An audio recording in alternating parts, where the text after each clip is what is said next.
राज्यव्यापी आंदोलन ते करणार आहे. असं आहे ना, ते एक चांगली गोष्ट आहे. कोणी हिंदू म्हणून अगर पुढे येऊन अगर अशा पद्धतीच्या अगर आरत्या महाआरत्या होत असतील, हिंदू एकत्र येत असतील तर ती चांगलीच गोष्ट आहे. एका काळी जय श्रीराम म्हणणारे लोक हरामखोर असतात असे म्हणणारे अगर आज हिंदू मंदिरात जाऊन आमच्या बजरंगबलीची आरती करत असतील, रामदेवताची आरती करत असतील तर ती चांगलीच गोष्ट आहे. पण कुठेही ह्याच्या मागून हिंदू समाजाची, समस्त हिंदू समाज आणि सनातन धर्माची कोण बदनामी करता कामा नये ह्याची ही काळजी आपण सगळ्याजणी हिंदू समाजाने घेतली पाहिजे. कारण का आज राम मंदिरावर होणाऱ्या आरोपामुळे समस्त हिंदू समाजाची जी काय बदनामी करण्याचा जो काय षडयंत्र सुरू आहे ते कधी आपल्याला हज यात्रेबद्दल बोलताना तुम्हाला दिसणार नाही.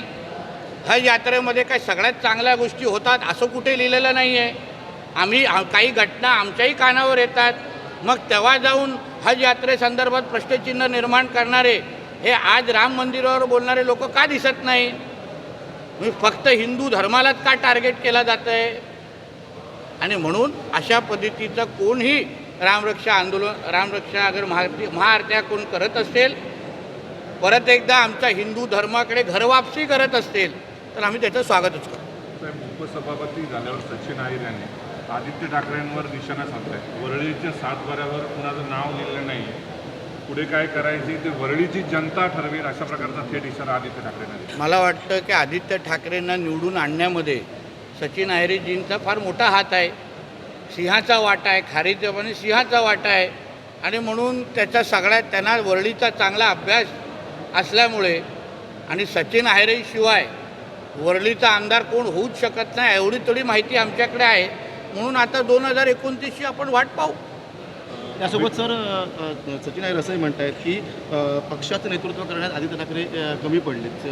आता जो त्यांचा अनुभव आलेला आहे त्यांच्याबद्दल त्यांचाच अनुभव आहे. आता आम्ही तर नेहमी टीकाकार आहोत, पारंपरिक विरोधक म्हणून आम्हाला बघितलं जातं. पण आज त्यांच्याच खांद्याला खांदा लावणारे, त्यांच्याबरोबर कोल्ड कॉफी पिणारे एकाच स्टॉमध्ये तेच अगर त्यांच्यावर टीका टिप्पणी करत असतील तर आलेला अनुभवापोटी सचिन अहिरजी बोलत आहेत. म्हणजे आज महाराष्ट्राला कळलं पाहिजे की नितेश राणे जे बोलत होता आत्तापर्यंत ते सत्य होत असताना दिसत आहे. साहेब, काँग्रेसचे आमदार धीरज लिंगाडे यांना शिंदे गटाकडून ऑफर आली आणि 20 कोटी आणि आगामी निवडणुकीत त्यांना आमदारकी देणार असं संजय राऊत. असं आहे, कुठल्याही आरोपावर उत्तर देऊ नये.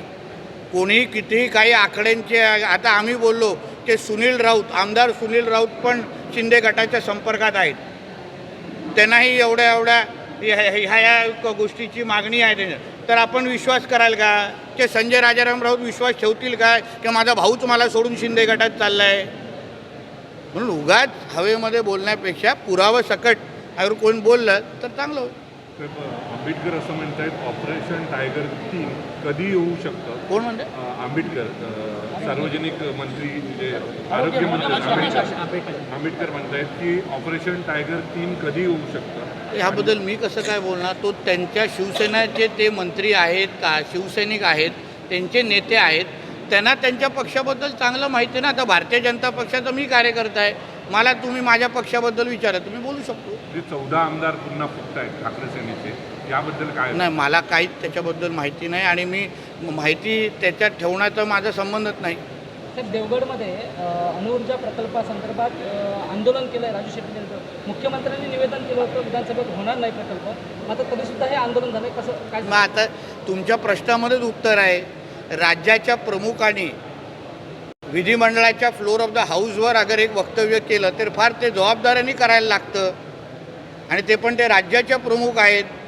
कुठलाही हा अणुऊर्जा प्रकल्प आमच्या सिंधुदुर्गात होणार नाही हे मुख्यमंत्र्यांनीही स्पष्ट केलेलं आहे. मीही स्पष्ट आपल्याला करतो आहे.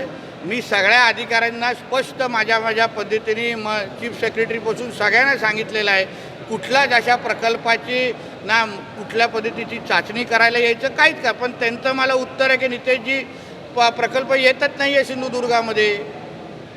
आणि म्हणून अशा पद्धतीच्या अणुऊर्जा प्रकल्प ज्याच्यामुळे पर्यावरणाला हानी होईल हे आमच्या सिंधुदुर्गामध्ये येणार नाही आणि येणार नाही. हा रेकॉर्ड करा आणि सगळ्यांना पाठवा.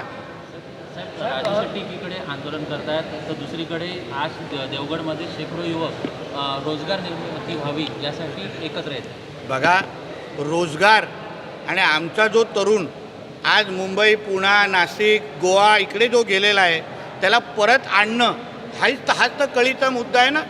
कुठलाही प्रकल्प तुम्ही विरोध करायला जाता, पण त्या प्रकल्पाचा विरोध करत असताना तुम्ही आमच्या सिंधुदुर्गाची प्रतिमा, देवगडची प्रतिमा पण खराब करताय. उद्या गुंतवणूकदार काय विचार करणार की नाही बाबा इथे आंदोलनं होत आहेत, आम्ही इथे गुंतवणूक करणार नाही, अशी भूमिका गुंतवणूकदार ठेवतात.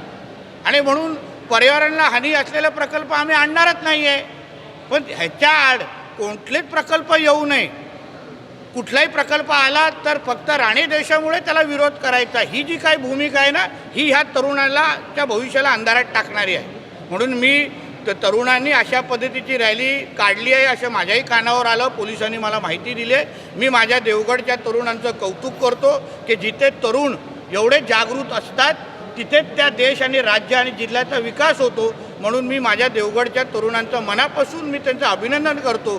त्याचबरोबर तुमच्या माध्यमातून त्यांना मी विश्वास देतो की त्यांना देवगडमध्ये राहूनच, सिंधुदुर्गामध्ये राहूनच येणाऱ्या कालावधीमध्ये त्यांना नोकऱ्या भेटतील, दर्जेदार नोकऱ्या भेटतील, चांगल्या पगारच्या नोकऱ्या भेटतील.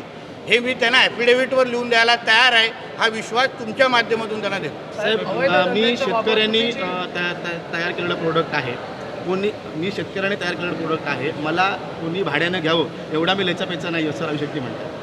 असं आहे का, आता त्यांना या भाड्याला घेतलेलं असं कोणी आरोप केला आणि ते कोणाला उत्तर देत आहेत आणि कोणाला स्पष्टीकरण देत आहेत.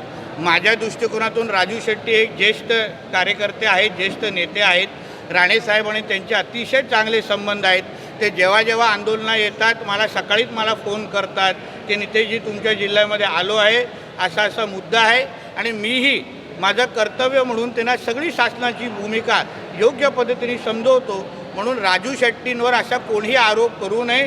त्या माणसांनी उभं आयुष्य महाराष्ट्राच्या शेतकऱ्यांसाठी, कामगारांसाठी वाहून दिलेलं आहे. आणि म्हणून असे कुठलेही आरोप राजू शेट्टींवर होत असतील तर मी त्याचं खंडन करतो. साहेब, रोहित पवारांनी सरकारवर आरोप केलेला आहे. ते असं म्हणत आहेत की सरकार दबाव टाकून आवाज दाबण्यासाठी काही सरकार करू शकतं, अशी सरकारवर टीका केली. ठीक आहे, रोहित पवार आज विरोधी पक्षामध्ये आहेत. विरोधी पक्षाची भूमिका चांगली निभावत आहेत. आता लोकशाहीमध्ये सत्ताधारी विरोधी पक्ष महत्त्वाचे आहेत आणि म्हणून रोहित पवार त्यांच्या विरोधकांच्या अगर भूमिका मांडत असतील तर त्यांचं कौतुक करायला पाहिजे ना. आम्हाला विरोधकही हवे होतो, सगळं साफ नाही करून ठेवायचं. तुम्ही अवैध धंद्यांच्या बाबत कडक भूमिका घेतल्यानंतर काल जिल्ह्यात 2 मोठ्या कारवाया जिल्हा पोलिसांनी केलेल्या आहेत आणि दुसरीकडे विरोधक टीकासुद्धा करतात की भाजपचे कार्यकर्तेच अटक झाले. एक लक्षात घ्या, गुन्हा करणारा मग तो अतिरेकी असो किंवा कोणी असो, जो गुन्हेगार हा गुन्हेगार असतो. त्याला पक्ष नाही, जात नाही, धर्म नाही. म्हणून जो आमच्या सिंधुदुर्गाचा गुन्हेगार आहे, जो अवैध धंदे करतो, जो इथे मटका जुगार चालवतो, जो इथे गोवा बनावटी दारू विकतो, जो इथे बीफचा व्यापार करतो, ते सगळेजण आमच्यासाठी गुन्हेगार आहेत. त्यांचा पक्ष बघणार नाही, त्यांचा झेंडा बघणार नाही, काहीच बघणार नाही. कारवाई कडकची कडकच होणार. आणि म्हणून आमच्या सिंधुदुर्गाला जोपर्यंत आम्ही मटका दारू, गोवा बनावटी दारू ह्याच्यातून मुक्त करत नाही तोपर्यंत आम्ही स्वस्थ बसणार नाही. कुठल्याही टोकावर जायची गरज असेल, कितीही कडू निर्णय घ्यायची गरज असेल तर आम्ही घ्यायला तयार आहोत. आम्ही काय मागे पडणार नाही. तुम्ही फक्त ह्या गेल्या 1 वर्षामध्ये होणाऱ्या कारवाया, आम्ही फक्त गांजा फुकणाऱ्या लोकांना नाही, गांजा विकणाऱ्या आणि गांजा जिल्ह्यामध्ये आणणाऱ्या लोकांवर पण आम्ही कारवाई केलेल्या आहेत. गेल्याच आठवड्यात एक मुख्य आरोपीला आम्ही अटक केलेली आहे. त्याच्याकडून असंख्य लोकांचे धागेदोरे भेटत आहेत की कोण ह्या जिल्ह्यामध्ये गांजा आणतोय, कसा आणतोय, कुठला मार्ग आणतोय, कुठे ठेवतोय, हे सगळेचे धागेदोरे आम्हाला भेटत आहेत. मी तुम्हाला बोलतो, जसं देशात आणि राज्यात आपण नक्षलमुक्त देश आणि महाराष्ट्राच्या दिशेने जातोय, तसंच येणाऱ्या दिवसामध्ये आपण ड्रग्ज आणि मटका जुगार मुक्त सिंधुदुर्ग करू, हा विश्वास तुम्हाला या निमित्त देणार. साहेब, राम मंदिर प्रकरणी केंद्र सरकार विरोधात आंदोलन करावं असं तुम्हाला आव्हान रोहित पवारांनी दिलं आणि त्यांनी असं म्हटलं तुम्ही जर ते आंदोलन केलं तर त्याला आपण पाठिंबा देऊ. पण राम मंदिरामध्ये झालेली चोरी त्याच्याबद्दल कडक त्याच्याबद्दल कारवाई झालेली आहे. पहिलं रोहित पवारने हज यात्रेमध्ये होणारे जे काही अत्याचार आहेत, ज्या काही चुकीच्या गोष्टी आहेत, त्या बाबतीमध्ये पहिले आंदोलन छेडावं, मग राम मंदिराबाबतीमध्ये मी निश्चित पद्धती आंदोलन छेडेन. आमच्या सनातन हिंदू धर्मामध्ये चुकीला चूक म्हणण्याचा धाडस आमच्यामध्ये आहे. आम्ही त्या अशोक खरातला आम्ही मदत नाही केली, आम्ही पाठिंबा नाही दिला. जसं त्या टिसच्या प्रकरणामध्ये जसं मुसलमान समाजाचे जे काही गुन्हेगार होते त्यांच्यासाठी मुसलमान समाजाचे लोक बाहेर येऊन समर्थन द्यायला आले, तसं सनातन हिंदू धर्मामध्ये होत नाहीत. रोहितजी हिंदू असले तरी मी त्यांना सांगतो, आणि म्हणून पहिलं त्यांनी हज यात्रेसंदर्भात आवाज उचलावा, आंदोलन करावं, जो महिलांवर अत्याचार होतो त्या बाबतीमध्ये आवाज उचलावा. बाकी मी सदैव तयार आहे. टॅक्स भरणाऱ्यांची यादी सरकारने शेतकऱ्यांची मागवलेली आहे, जी कर्जमाफी संदर्भात, आणि ती यादी आल्यानंतरच कर्जमाफीची घोषणा करू असं दत्ता भरणे म्हणतात. पण जे काही निकष लावून दिलेले आहेत, ज्या निकषाअंतर्गत कर्जमाफी जाहीर झालेली आहे, त्या निकषाला धरूनच कर्जमाफी मिळणार आहे. पूर्ण माहिती मिळाल्याशिवाय कर्जमाफी देणार कसं?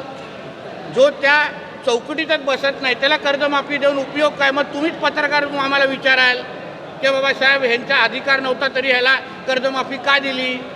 म्हणून सरकार पूर्ण अभ्यास केल्यानंतर ज्यांना कर्जमाफी मिळण्याचा अधिकार आहे त्यांनाच कर्जमाफी मिळेल. सर, कोकण रेल्वेबाबत प्रश्न आहे. काय कोकण रेल्वेबाबत प्रश्न आहे.